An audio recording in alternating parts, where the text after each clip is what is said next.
hustling, by doing the only thing I knew how to do, doors opened for me that I couldn't have otherwise imagined. While other people are focused on impressing each other, people like me are winning on LinkedIn. Why?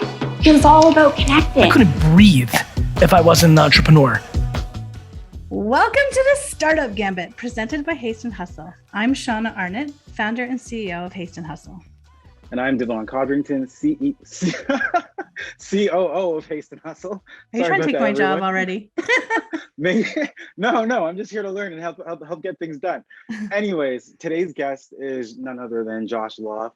He is the CEO of Only Co and co-founder, partner of Go Fast, Don't Die. I don't know why I'm tripping on my words so much today, but Josh, it's so glad to have you here. I love the motorcycle in the background.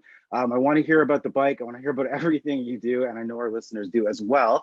Before we jump into things, let's take a quick minute to hear a word from our sponsor. What if I'm not ready? What if I don't have all the answers? What if I just keep going? What if it doesn't go as expected? What if this setback helps me see the bigger picture? What if I realize how far I've come? What if I remember I'm doing the best I can with what I've got? Today, I'm ready for what if. Get ready for what if. Meridian, where banking feels good. Okay, we are back. Josh, welcome. Thank you for dealing with my slip-ups a second ago. SHAUNA, I'm not gunning for your job. I'm here to help. What's going on, everybody? How is everyone? I'm doing great. How are you, Josh? Oh, it's great. No, it's great to be with you both today. Mm-hmm. I'm so happy to have you here because we've known each other for 3 years now, I think almost, because you joined us at the last HASTE and HUSTLE, which, unfortunately was that long ago because of all that's been going on in the world. But we didn't get to meet there, but we got connected through that event. You came and reached out to me afterwards, and then have subsequently met in your great state of Wyoming. And I'm coming down to see you again in a month or so. So I'm very excited to see you and the family and the team at Go Fast, Don't Die. But before we dig into our questions, I'd love for you to share a little bit about who you are and what you do and all the great stuff that you bring to this world with the audience. Sure. Yeah. So, again, thank you for having me. Really appreciate it. Humbled to be a part of anything related to business building and entrepreneurship. So, awesome. So I live in Wyoming, Sheridan, Wyoming, northern part of the state. For those of you not familiar with Wyoming, it's about 3 hours from Yellowstone. It's usually a landmark a lot of people know, and about 7 hours from the Tetons. So Jackson Hole, a lot of people know of.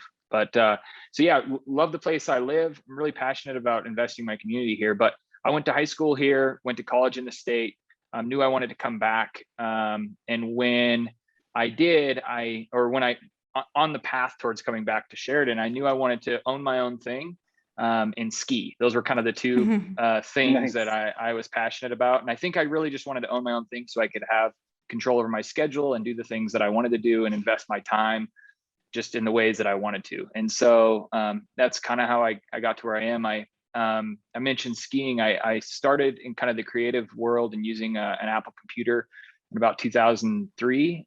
We would make ski movies. So we made one every year, kind of a Warren Miller style film, local people, put as many people in it as we can, because we knew anyone that was in it would be a customer and that would help. So anyway, it was really fun to just create that culture in the community related to skiing and snowboarding and skateboarding and biking, and creating with 3 of my best friends. We always had a lot of purpose in it. So skiing and ski movies is what kind of got me going. And then I was attending the University of Wyoming, and I didn't really care. I didn't actually want to go to school, but I had a full ride. So I said, I don't have a better plan. So I did it. I got an economics degree, ag economics. From there, I met someone who did social media marketing and knew that social media was going to have an impact on our lives in a much bigger way. This was back in 2010. And so kind of hit the streets, started getting a few clients, and then a partner joined me in 2011. And from there, we just kind of escalated, learned about a lot of different business models, and worked with about 1,000 clients since then. Started a couple other things, owned a CrossFit gym for a while, owned a outdoor apparel distribution company for a bit, dabbled in a bunch of different things, local media outlets, and then eventually landed with Go Fast Don't Die, as well as repositioning our marketing agency as OnlyCo as a business building company, and been doing that now for I guess 11 years in total through the whole game. And yeah, so that's a little bit about me and a little bit about my background. That's so cool. I know. I loved it when you repositioned your company OnlyCo to a business building company, because when I met you, you had all these different projects that you were working on, business projects that you had just leveraged your ability and your agency to help build. And you developed these like really great skills in outside of just the marketing. And I thought, what a smart move that was, because that is a huge issue, a huge challenge for a lot of people to have the whole gamut of business building needs met. And there's so much more to it than people realize. And so, yeah, I thought that was a really smart move. I was really excited for you guys, and still am. I think I'm sure it's going well. So, yeah. Which is why you're here, to help teach and train some of our audience a little bit about the challenges and the strategies around building business. We're going to start with some tactical questions around marketing and business building in general, and some of your thoughts, and then we get into some of our signature questions. So my first question for you today is, when you have a business and it's, just starting out, small budgets, you're not really generating a lot of revenue yet. So you have to be super creative and tactical. Are there any techniques that a small business like that can leverage to create disproportionate value with the amount of budget that they do have? Yeah. I think it's important to inventory the resources that you do have. Mm-hmm. And that's money, sure, but oftentimes in the early stages, relationships are more valuable than money, because when you don't know really what you're doing, you maybe haven't proven your business model, you aren't quite sure what you're good at and what you're not good at. The people in your life, I think, are really the resource that you need to lean on. So whether that's network to customers, or whether that's strategies for acquiring new talent to your team, or just mentorship and guidance. I think we undervalue mentorship. People don't realize how valuable it is to have someone you can lean on and talk to. And, you have consultants, and you have, consultants can have a big impact on your business, but also a big price tag. Mm-hmm. And so if you can build relationships, every deal, every opportunity is tied to a person, and people need to remember that. So in those early stages, it's about looking at your network, seeing who you can lean on, who you can talk to, who you can ask for tips and advice and get their opinion. And I think that is one of the best things you can do early stage, to get the biggest bang for your time, because the people that are in your network, if you just open your eyes to it, they have an experience, years of experience that you can't just buy. You're totally right. I know when I first started out, I went to every Chamber of Commerce meeting, and there was like probably 6 different Chamber of Commerce sort of in my vicinity, and I would go to all their meetings all the time. And it was local, but it was really a great way for me to first start to learn how to connect with business people. It was a great opportunity to just get really comfortable doing that. And then I started going and speaking at small little events for different small organizations, and it was great. And then attending larger conferences like HASTE and Hustle and Archangel and different things, and seeing that network grow, and it was exponential. And you're right, those relationships that I built early on and continue to build have had the most impact. So that's great advice. I love that you shared that, and I love that you also shared about taking an inventory of your assets and what you have around you, because you're right, relationships are always around you, and they're an easy thing to build if you're good at it. It does take effort, and but no, I think that's awesome advice. I just wanted to nail that into the board there, definitely, because I agree with you so much. Yeah, and I think if you want to get a little deeper from the tactical side, I think you write down all the names that you can think of and start to think is this person tied to someone that can help me with my business model? Is this person tied to someone that can help me with a customer? Is this someone that can help me with talent? Yeah. Is this someone that and just start categorizing and grouping and then start, giving value, how can you reach out to them and contribute to their lives, knowing that eventually it's going to come back around. And you do that 100%. without the expectation, but you do that also with the hope that it might circle back around. And it does. I mean, it always does. It always does. Yeah. It totally does. It does in like the strangest ways sometimes. Like I have had some of the most bizarre relationships kind of come full circle in places that I can't even tell you. Like it's just so weird, but it's actually also remarkable. And I think that's great. And I love that, actually, that almost like taking a scientific approach to it. Like, what are my greatest needs right now? Who are the potential people that might be able to help me, and how can I connect to them, and how, all those things. So I think that's really, really smart, because when you take a bit of a scientific approach, I mean, that always speaks to my brain. But I think when we can, that's the tactic, right? Like you're not just doing it willy-nilly. Like I'm going to meet everybody. You want to meet the right people, and Throw when it you're in a intentional. spreadsheet. Yeah, be intentional about it. So awesome. No, I like that a lot. The emphasis on the giving is big. When I was building the wedding photography business, like it's just like you can't do a wedding alone. I mean, you can, but I don't want to do that again. And it's like you had to just kind of build a team when you had nothing, and you kind of built this collaborative network of who you could work with, and everyone had their specific style. So yeah, it's totally essential. Kind of in terms of building and continuing on in that, you've done a lot of different things, and I think the thing that I'm like, because I'm a motorcycle guy, I love the bike you have behind you. Like, what bike is that behind you, actually? This is a Honda. This is a Honda 300. Yeah. And it'd be my business partner's dad's. I guess my business partner's grandpa, and he tried to give it to my partner, and his dad goes, "Whoa! It's got to get to me first." And so Old Pops is kind of his Instagram name, but Doug McLean. So it's actually his. And so we lifted up and strapped it down, and we kind of had a bike racing, if you will. So it's perfect. Cool. I love it. It's the best backdrop. Yeah. I'm a little bit envious, definitely. Yep. Yeah, there it is. Straight pipes. And thinking about that, like me being a lover of bikes, I love Go Fast Don't Die, and the branding, and how it, like, of course, it just edifies the whole freedom that motorcycles give. It's like, it's edgy, but it's still approachable. Okay, so like when you think about building this, or as someone else that wants to build a different kind of a brand, what kind of branding elements are essential, do you think, to every business? Like maybe not everyone's going to have the sort of, look and feel that Go Fast Don't Die does, but you've built a couple of things. What did you find that stayed true across the board for what you did build, and from a branding perspective? What kind of elements were the best?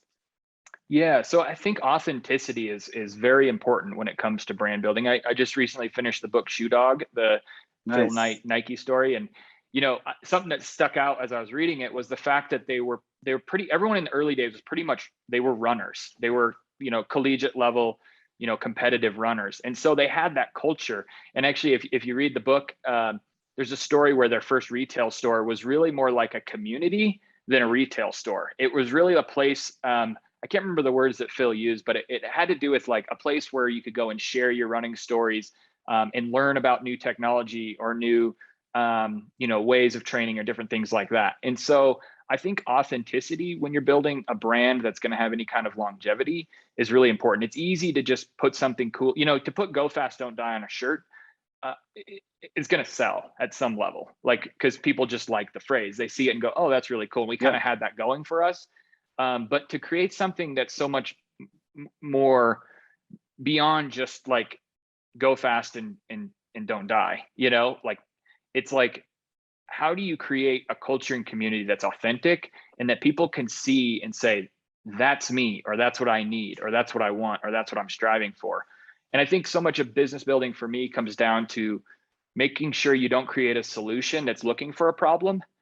That you see a problem, you identify a space, some white space, some room that you can fit, and then, create something that can fill it. And sometimes those are problems, that are either very, are spoken by the customer base or potential customer base, or they are not really articulated. So you have like articulated problems and you have unarticulated, and I think some of the biggest opportunities in entrepreneurship And also the biggest ways to fail, frankly, are to try to solve an unarticulated problem. And that's really where it comes down to that network and the mentorship component is you need to, if you're trying to solve an unarticulated problem, you might create a solution for a problem that doesn't exist. It's possible. But if you look at the biggest brands, the biggest companies, some of the ones with the most longevity, they went out there and disrupted kind of the status quo. They went and did something that no one was really asking for vocally, but everyone knew deep down they needed or they wanted. And I mean, you can see that with the iPhone. No one said, I want a full touchscreen interface that, doesn't have any buttons and that you can update over the air. It was like, no, a lot of people thought you had to have buttons and your screen had to be this big. So it was somewhat of an unarticulated need that has obviously been, it's 50% of Apple's revenue now every year. Yeah, totally. And it's, that's amazing that you've kind of talked about not solving a problem that is unarticulated. That really sticks out. So, I mean, with with Go Fast Don't Die, you have this like community. So what's being provided there? Is it because it's riders that just kind of like normally on their own and you've given them a place to congregate and identity, or do you feel like that's kind of a brand element that you've built as well? Yeah. So, my partner, Brady, really Go Fast is an outpouring of the belief that I just don't really care, what it is I'm working on. I'm more passionate about the people I'm working with. So my life motto is cool people, cool projects. I want to make sure the thing I'm doing is authentic to me, like something that's not antithetical to my culture or my values. But honestly, I just want to be working with cool people. Like if you guys came to me in a year and said, hey, we want you to join in this thing, and I respect you guys and I believe in you guys, I'd be like, okay, let's figure that out, Yeah. And then a year later, if you're like, this isn't working, let's do something, like, okay, let's do that instead.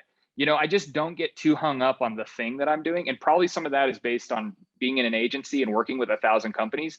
The minute you got attached to something, like there was a power change, there was something that changed, and then we no longer worked with them. And something that I put my blood, sweat, and tears into, I realized I got too emotionally attached to it, and so maybe that's part of it. But for Go Fast with my partner, it was like, sorry to go kind of back to your question. No, I like it. I like it a lot. Yeah. It's a little interesting. Our whole brand purpose is to create a culture of contribution, and our mission is to contribute to the culture and community that inspires our existence. So they're very closely, aligned, but they're slightly different. The brand purpose is beyond motorcycles. To create a culture of contribution is to create a group of people that sort of look out for each other and look out for those that aren't the end people. It's like a exclusively inclusive brand is the idea, Yeah. Because so much of motorcycle culture is like Harley guys, or I don't know, adventure guys or sport bike guys or whatever. But it's like, you know what? They've got two wheels and a motor, and it's fun, it doesn't really matter. And so we try to just tear down the walls and build bridges, and to be able to create a culture of contribution, from inside the motorcycle industry, but even beyond. If we can leave our, step off our bike and then go give back to our community, whatever that looks like, if that's our family, if that's our neighborhood, if that's our whatever, I think that's winning. And that's a project that I'm really excited about, because I see a lot of walls just in our culture, generally, just collectively, across the world. There's a lot of walls being built and not as many bridges. And I think Go Fast is sort of a bridge, and a call for like, hey, you matter, Yeah, I think you've summed up perfectly like how to build and how effective a tribe can be. And I feel like that's essentially what you've kind of said. This is like where everything starts. And maybe because of your experience of kind of working with all those different brands, you've definitely been able to like have that transcend. And then that's why your brand is so strong. But it's like, yeah, it's not about the thing. It's just about the people and what you create and what you contribute. And like, yeah, solid. That is solid. Thanks, Josh. Yeah. I would just maybe add one thing in there too, is we're kind of unpacking this. I think it's easy to create the flag of like inclusivity, or the flag of like, we want to do something different, and to have a cultural enemy, I think is a good thing for a brand. When I talked about authenticity, I think in the problem, and then you have like, what is your cultural enemy? What is the thing that you're out there fighting against or trying to break? And I think that's an okay thing too, as long as it comes from a good place. But for us, our tribe or our culture can take it too far when they identify a group of people and say, those guys are doing it wrong, so forget those guys, right? Like those guys suck or whatever, like that's too far, because we're not about tearing down people, but tearing down like ideology. So when it becomes about a person, that's when I think it's gone too far. So we've interviewed people to join our team over the years. It's always like, we got to look for that, because if you have that animosity towards a person, that's not really what we're about. We got to be really careful on how do we create the culture that we're excited about and that cares for people, even people we don't agree with. And I think that's needed. I love that. We, we've been really, focusing on that for Haste and Hustle, and looking at ways that we promote inclusion and make sure that we're always on the edge and aware of how we're making everyone feel included and supported. And I think when you build a brand, you have to understand that, that this is something that you don't want people to feel ostracized from, and that your customers and your community come from all sorts of different places. And I've always felt that with Go Fast, Don't Die, because the funny thing is that I've never ridden a motorcycle other than as a passenger a couple of times, but I always felt like such resonance with that brand. And I, you know me, I've been passionate about it ever since you introduced me to it. And I'm like, but I have no connection to that community really, but I feel connected through that. I truly do. Otherwise I wouldn't be so passionate about it all the time. And so I think you've done a great job. And it's funny because our next question was going to be a little bit about, a particular marketing strategy that you have employed that's created the greatest impact. And I honestly think that's probably, I don't want to put words in your mouth, but I feel like that might be already have been answered in that, you've built this community of authenticity and inclusivity in a way that's just, it really is so genuine. And so, I'd love to still throw that question to you and see if there's something else you want to add to it. And yeah, because I love the way that direction of that was going. Yeah. So one way I could kind of take it a little bit around like marketing and just building that tribe and building the people that care. The other side of the coin is like my business partner is very charismatic, very outgoing, is a culture builder and a community maker. And that's one of the reasons I was attracted to working with him. He was a lead singer of a band, and I saw his passion for promoting and getting people to show up at the show. And he was doing punk music, which punk was kind of this rebellious thing. And it also became like the opposite of the status quo, but also like if you weren't punk, you weren't invited.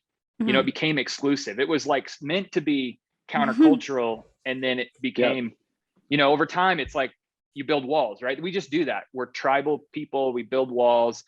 It's just, it's an issue. But he was like, everyone should come to the punk show. And he'll be the first to say like 10% of them came because they liked the music. It wasn't because of the music, but it was because, it was a place that they felt welcome. It was a place they got invited to. It was a movement. It was, culture. Here in our small town, you'd have 400 kids, pony up $3 or $5, And one time Brady wrote, $5 hairs, right? And people showed up and they're like, yep, you're in, So, so I think part of it is from a marketing standpoint, like know your strengths, know your weaknesses. I love people and I love working with people. But I also know that my strength isn't always, that front facing tribe building kind of guy, or gal. It's like, and Brady's fantastic at it. He doesn't even, he accidentally leads people to a conclusion better than if I was intentional about it for 10 years, it just is in him, he just like bleeds that. And so I think that's really important. Within that, a lot of our brand was sort of built on some struggles that our two partners, Brady and Brett, went through with regard to divorce. They went through it at the same time in about 2015, 2016 into 2017. And that was pretty formative for our brand. I think it created this foundation around like, the way you spend your time is important. You can't get your time back. It's the only real asset or that you have. Regret is a debt that you can never pay off. and these concepts like that, as well as like identity, and where do you put your identity? And if you place it, if you place too much of that in the position of marriage, I think you can really cause some harm for your own growth. And anyway, so through that, we basically sent Brady on the road. He sent himself on the road, and he just started networking with people in this community, moto related. And through that, I think one of the things that have kind of floated to the top from a marketing spot, the other day Brady said this, and I've really latched onto it, whether he knows it or likes it or agrees with it. But he said, talking about positioning Go Fast Don't Die as a mental health brand. And, I just think that's so cool. I don't know what that means for us, but I know it's a worthy adversary, if you will, in terms of, mental health and the struggle with it. Yep. And a lot of people, it's like, if you have a brain, you have mental health, good or bad, So if you have a mind, you're gonna, there's days I have bad days, there's days I have good days. I don't know why sometimes I should just take a nap instead of be stressed. Frankly, I did that yesterday. I'm on kind of sabbatical right now, just taking some time to breathe and be with my family and think about my next 11 years of business. So, but I started to feel a little anxiety yesterday, and I'm like, you know what, I'm just gonna read, lay back. Like, I don't have any, like, I just need to calm down, And so motorcycles for a lot of people are a way to unwind and unpack their thoughts, or, you talk about windshield time in a car, the other is helmet time, Helmet time. Yeah. Yeah. And so I've experienced that, in my pretty short, path with motorcycles. But it's real. And so I don't know, again, I'm kind of rambling, but I think, from a marketing and like positioning strategy, it's like, to be not necessarily a moto lifestyle brand, to be a mental health brand, and one that's not clinical or psychiatric or psychological, it's like, not that counselors are bad. I think it's a good, really, really good thing and valuable. But to be able to give apparel and shirts and stickers and patches and emails and messages that far transcend two wheels, that really impact the brain, and I think that is important for any community, and especially important for communities like motorcycles, the moto industry, that's the tough guy mentality, so much of our brand is about welcoming people and that inclusivity. And like, if you're new to it, it's pretty hard to get started. What equipment do you use? I don't know, anyway, I'm rambling. No, I totally I love this. And sorry, go ahead, Devon. Okay, it totally ties in, and it's funny because as I think about this, I've being a motorcyclist myself for about 9 years. Everything you're saying, totally, I've felt it. You need the community it helps with getting established. It makes you a safer rider, makes you a better rider, but it also builds your confidence and everything. And then like when you transcend that to business building, like entrepreneurship, solopreneurs, that's a real thing. We all start out that way. We find someone that believes in the dream, and we get that buy-in, and we kind of forge off and we go together and we try to do this. But it's very much a you against, not against the world, but you forging out into the world, trying to hope you can make those connections, do things, trying to look out for the mistakes, of course, making them, because you don't know what you don't know, and circumstance is always a thing. But I feel like everything you're saying definitely applies to the entrepreneurship community and what we're trying to build. And we're all trying to do something good. We're all trying to contribute. Sure, we want capital or to be able, but that impact is what we're doing. We're the problem, whether spoken or unspoken, is the one we're trying to solve. So it's not even it's a surprise that everything that you're saying is kind of directly applicable to entrepreneurship and of course, like with the Only Co. I'm sure you use that in building. So I mean, yeah, it's definitely solid stuff there. I like it because I was having this conversation with a friend of mine the other day in we were talking about Haste and Hustle, and what I said was, deep edification, I think, comes from contribution and giving. And we've always, I've always felt that with this business, with my business, with anything that I've ever worked on, I've always wanted to be giving back and supporting and contributing. And so when I hear you talk about that, I love that, because what you said earlier about your business being a business of contribution, you're helping to build a community where people are contributing to one another as well. And therefore, and therefore gaining, edifying their spirit. And I think that that is something that we miss in our current culture. And that helps to maintain and support positive mental health. So it's just I'm not saying as well as you, but I just think like, I'm just kind of like working it out in my head here, but in my mind, I think it's like an absolutely great idea. And I know that Brady's had some, hardships lately, and, I've been sort of following some of the stuff he's been doing on Instagram and with his family. And I think that that's probably coming out of that. And I think that that's, again, where the authenticity comes from. You experience pain or challenge or joy or whatever it is, positive or negative. You want to share that with your community, and then you want to figure out ways to support other people. And I think that's such a strength that both of you bring to the business. One of the things I was thinking about when I knew we were doing this podcast is I was thinking about the two of you and Brett. I don't know Brett nearly as well. You got to get to know Brett. You will when you get here. And I know. Emily's I'm an important part too. Yeah, I'm so looking forward to meeting all of you again. So, but I think that I've just had more touch points with the two of you. But I think whenever I look at a strong business, I always think, how do business owners come together? How do they find one another? Is it a conscious choice? And I never really knew how you all got together. And was it, and I know you sort of touched on it a little, at the beginning of this podcast, but I'd love to know, if I can kind of make this more of a formal question, how you choose to have a partner, and when a business owner should start to look for one, and is it an opportunity? I'm sort of a two-for question. Is it an opportunity to build up a side of the business that they're not as good at? So like if I find someone who's like, for instance, DEVON is my business partner, and he makes up for all my weaknesses, every last one of them. And so it's a great partnership, right? Whereas, and so I'm wondering, so anyway, I know I'm kind of rambling, but I think that there's a question here, and it's, how do you choose a partner? When do you start to look for one? And what do you look for? And so I'll let you take from there. Yeah, no, that's great questions. I see a lot of people pick,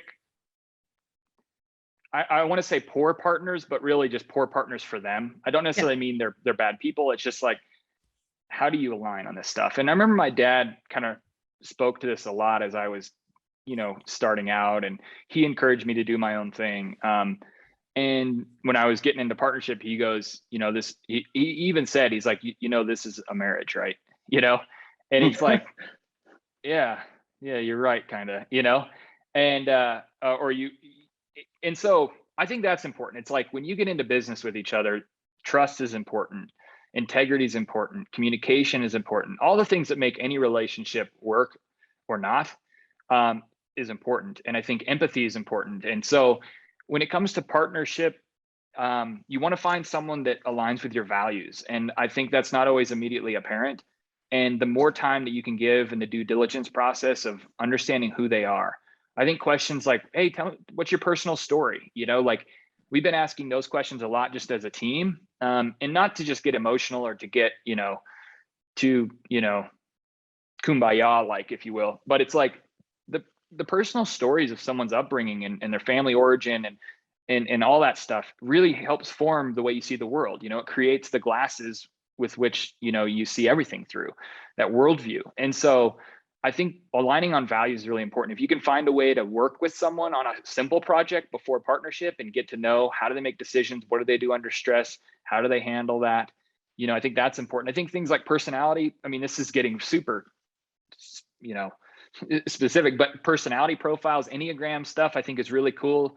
For our team, we use that a lot. We've done Myers-Briggs and DISC and, mind mapping and, culture index and whatever, but Enneagram I've come to really enjoy. And so, like, how do you work together? How do you communicate? Are you a driver and a pusher, or are you a social kind of butterfly? And how does that complement or create dissonance? And so you got to find the right one from a value standpoint. But I always say more partners, more problems. but also, more partners, more possibilities. And so you have to know that partnership opens up new doors, but it also creates decisions become discussions. That's another thing I told my sister as she was exploring the opportunity to form a company and whatnot. She's like, "Oh, I'll get a partner." And I'm like, "Listen, like if you're gonna own a business, and you decide I want cups to be green because they've been red, well, depending on the partnership, that doesn't become a decision, it becomes a discussion. And that might stress you out more than the value you get out of the partnership. And if so, just walk yourself down that path. What does the things look like that could create roadblocks for your relationship and stressors? And you can't tell the future, but I definitely think doing some due diligence, working with someone, the best way to know what it's like to work with someone is to work with them. The best way to know if you can trust someone is to trust them. I think I can't remember who said that, but I like that concept because just trust them. Don't like the idea of earning trust is a bit odd. I mean, it makes sense, but it's also, and you shouldn't trust them with your firstborn if you just met them, or, there's some obvious boundaries here, but like trust them. If they handle it, then trust them some more, but don't, I don't know. So no, I like what you're saying. I totally do. And it's funny, a couple of years ago, I was asked to speak on this panel at this business enterprise to a group of emerging entrepreneurs. And there was me and this other woman on the panel and someone else, I forget. But anyway, the woman that I remember the most right now, just because it's relevant to the story, is that she was the founder of a company, and she founded it with her 3 sisters and sisters-in-law. And I remember her telling me about how, she was a lawyer to start. And so originally, and her sister, they all had different skills and they all took on different portions of the business. And I'm sitting here looking at her going, man, I've been a solopreneur for all this time and I am exhausted. I'm so tired and I'm overwhelmed and all these different things. And I'm listening to her tell this story of how she built this company and it was like generating millions in revenue within just a couple of years. And I'm looking at her going, it's because you had these great partners and you all took on a portion of the work. And I was like, that is the greatest idea. And from that moment on, I was like, I got to find a partner. I need to find someone who can help build this because the potential is always there. But when you have someone that you can trust, that is aligned with your values, as you said, has a great, complementary personality, makes up for your weaknesses, but brings in, some essential skills, all those things, those are, you can't put a price on that. Like I really can't put a price on my relationship with DEVON because there's so much value. And, and I've had such a great experience now.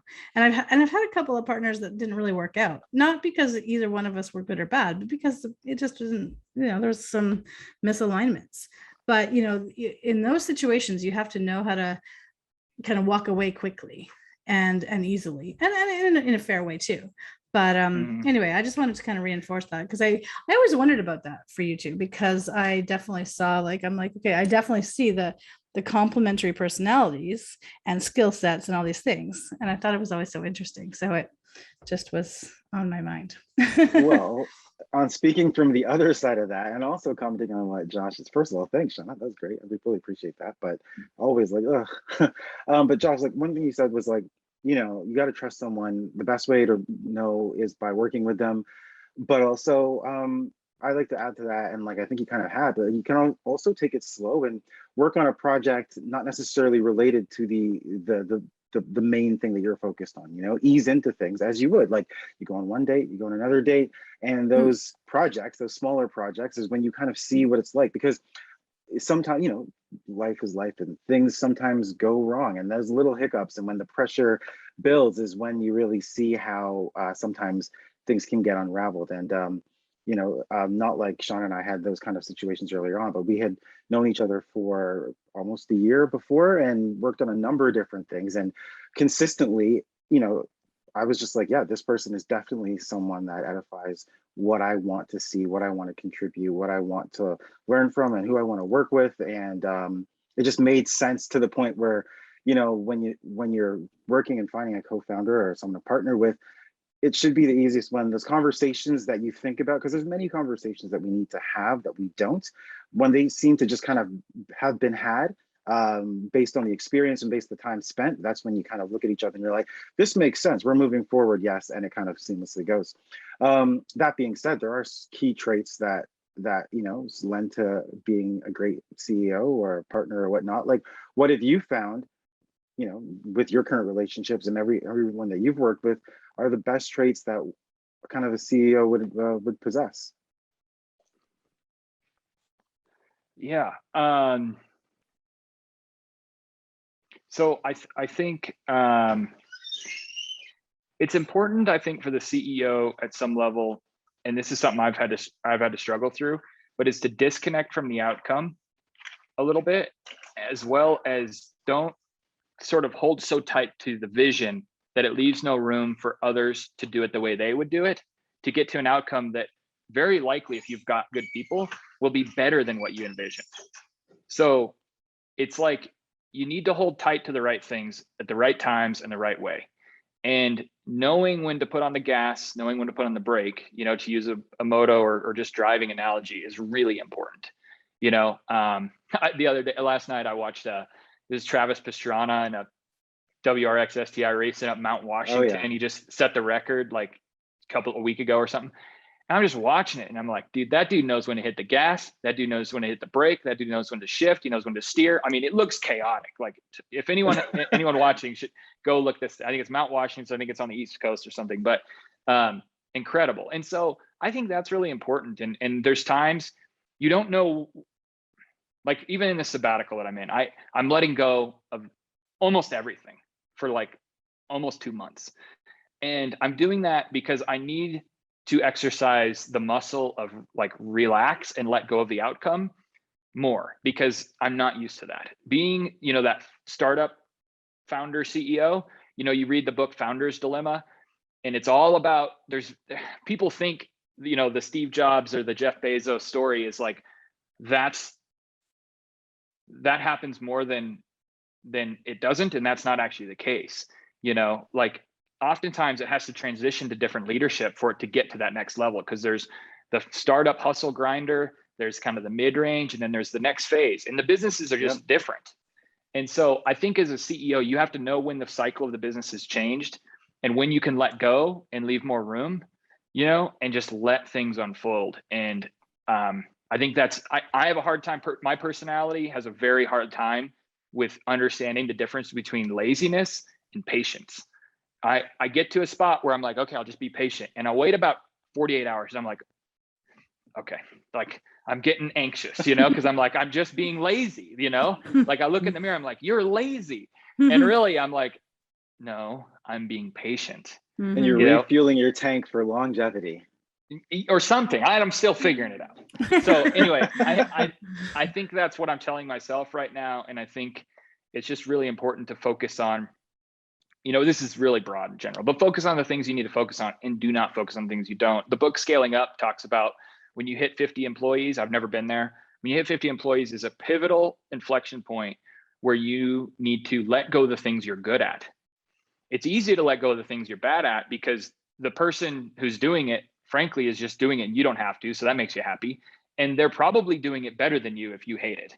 So that's good too. So immediately you're like, I feel good about giving that, But the things you're good at is really hard to let go because someone might not do it the way you would. And you get emotional about that and you get attached to that and you focus way too much on the how instead of just the what or the where you're going, Yeah. And so anyway, yeah, that'd be probably my best advice for the super startup person. It comes down to just like, I think, what is your business model and who is your customer? The CEO has to know those two things very well. Like, what is my business model and who is my customer? And you have to get really close to the customer all the time, so your business model doesn't start to go away from the customer once. Right. Once you're at scale and people are buying and it's like, okay, I know, let's try this product and see how they respond over 6 months. You can't do that when you're small. You might go out of business. Yeah, you're totally right. Yeah. Awesome, Josh. Such good advice. You're like a fountain of wisdom. It's amazing. Yeah, and we've gotten a ton of book recommendations for the show notes. So like, I know, this is it's good. so good. We'll link them up. Well, Yeah, you we're bet. just rounding out this podcast. It's been incredible. I feel like we could talk forever. We might have to have you back, and we'll do it in person when I'm there. Yeah. Anyway, but I wanted to ask you, so we have some signature questions. They're just kind of quick, fun questions that we love to ask. The first one is, if you could have dinner with anybody, who would it be?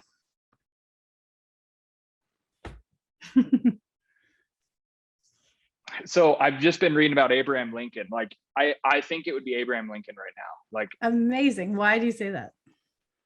well, everyone, calls him like the greatest president ever, and, leading through the Civil War and creating bridges, right? Mhm. Instead of walls in the midst of literal death and destruction. Mhm. But like, the book I read is called The Unknown Lincoln, written by Dale Carnegie, the guy who wrote How to Win Oh, Friends yeah. and Influence People. Yeah, he wrote this Yeah. book on Lincoln. It's fantastic. Like, it's just amazing. And really, Lincoln, I think, is a lot like, I tried to call Brady today to tell him that I'm pretty sure Lincoln and Brady are like the same person, because Really? Brady will do things. Brady will do things that I'm like, that is the dumbest thing I've ever heard. I've told him this sort of stuff, like just certain things. I'm like, and I'm sure he does the same with me. He looks at me like, Josh, I don't understand how your brain works, And I think we both have that fascination with each other. Mhm. But Lincoln did stuff that you're like, what is he thinking? But then he also, at the end of his time, I mean, the fruit, of his leadership and what happened. I mean, history retells Lincoln's story in a very good way, Mhm. And anyway, I'd love to sit down with him and just ask him, like, why the heck didn't you just fire that person or do this? But he would just like, I don't know. Very interesting guy. The book That's is interesting. extremely interesting. Yeah. That's So really Lincoln cool. would be my Never answer right thought- now. I never thought that Dale Carnegie was writing that style of book as well. Interesting.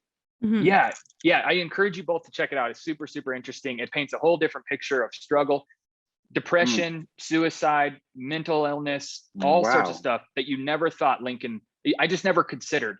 I knew he failed, but I just never thought they took his pocket knife from him. He also said, I'm going to kill myself. You should take my pocket knife from me. Like, he just was in anguish a lot of his life, and led the United States through this insane He needed war. a motorcycle. I think he needed a motorcycle. Yeah. Okay. He did next have question. Old Buck, his horse. So it was before. That's true. That is true. Yeah. Yeah. Before, right. Yeah. The horse, the original horsepower. Okay. So if you weren't doing this, and as I think about this, I'm like, well, you've done so many things. If you weren't doing this, which still seems to be everything, what would you be doing?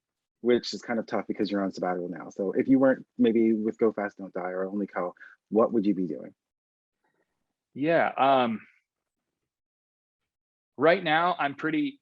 I've volunteered a bit in some nonprofits and some things, and I really have a heart for youth and just the next generation and mentorship, which I've already kind of talked about that a little bit. But if I just stopped all this, I would figure out how to build an indoor skate park in our community. Awesome. And figure out if I can duplicate that in other communities that have long winters and phone addiction and things like that our youth are struggling with, I think, and getting the kids that are a little more at risk in ways that don't have the leadership or the income in their families to make it happen. It's a great idea. Yeah, Canada, we know about the long winters, so yeah, solid. And the last question, I guess summing it up, and there's been some gems that you've dropped throughout this, which it's great. The show notes are full. What's your overarching one piece of advice for founders?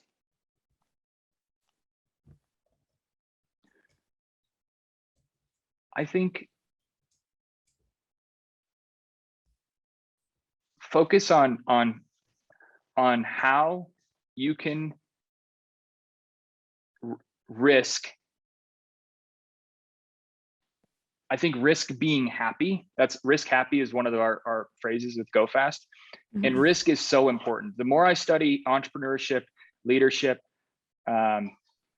creative agencies, other things, like the difference is not being organized or disorganized. The difference is not being visionary or being an execution guy or gal. Like, you have to risk, and people want to try to mitigate all risk and architect a business model that doesn't have risk. And it's just impossible. The people who are out there taking risks are the ones that go and change the world, and that that create new opportunity. And within that, my advice would be don't risk too much. And the way that I've defined that is when you start when you start eroding your joy. And I don't mean happiness, because happiness is like this. I really mean joy, like the thing that keeps you moving, the thing that just gives you that motivation and joy, is risk it, but not so much that you lose your joy. That would be my advice. Oh, that's good. That's really good. I love it. Timeless advice there. Yeah, I'll say. Well, I can't believe that this has gone so quickly. I really do appreciate the time that you've given us today and all the wisdom. Like, I just feel like you've just shared so much great stuff. And honestly, I know that you're that is what you do. You help people build businesses, and your work is great. And I think that people should reach out to you. So if you want to quickly share where people can reach out to you and find you, and then we'll sign off. Yeah. So you could find OnlyCo at theonlyco.com, and just reach out that way. And there's form or number or different ways. GoFast is a bit more meandering. You'll eventually get to me if you want to find me that way. But gofastdon'tdie.com, as well as on social, Instagram and stuff. Well, we will link all those things up in the show notes for everyone. Thank you for being here, Josh. It's always a pleasure having conversations with you. And Devon, it's always great co-hosting with you. And so thanks everyone for listening. And we will see you next time. Thank you both. Thanks, everyone. Bye.